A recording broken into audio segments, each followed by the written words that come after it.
Chancellor Philip Hammond. Mr. Speaker, it's a privilege to report today on an economy which the IMF predicts will be the fastest growing major advanced economy in the world this year. Philip Hammond's ambition today was to get the UK economy ready for Brexit. He's been hit by a lot worse figures for growth in the public finances. Growth next year 1.4%, not the 2.1% forecast in March, and worse through the rest of the decade.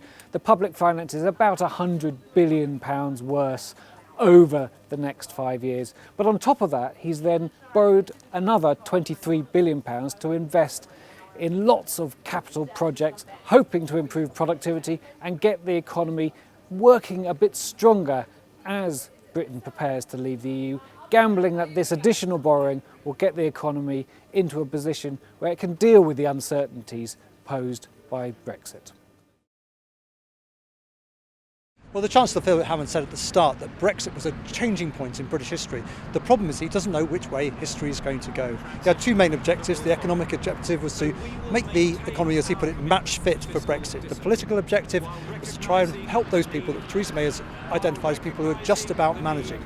And there, to use the overworked metaphor, the jam was spread incredibly thinly. There was very little for those working families.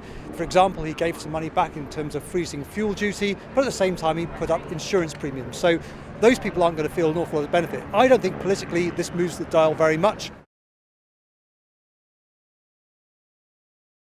This budget isn't going to set that many pulses racing in British boardrooms. Responsible and sober is the sort of thing I'm hearing, and it's clearly not some sort of Trumpian-style US expansion.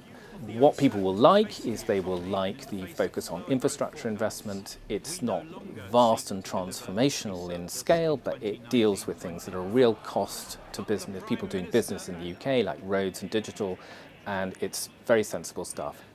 What companies I think would have liked to see was things that encourage them to invest in the here and now and give immediate boost to activity. On corporation tax, they've confirmed what we already knew, which is we're going down to 17% in 2020. Actually, that's not a major deal for smaller companies.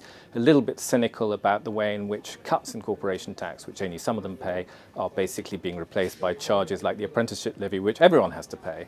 It's a bigger deal for larger companies, but it looks to me at the moment as if the Chancellor feels that with Apple and Google making big investments in the UK, that's a constituency he doesn't necessarily have to immediately reach out to.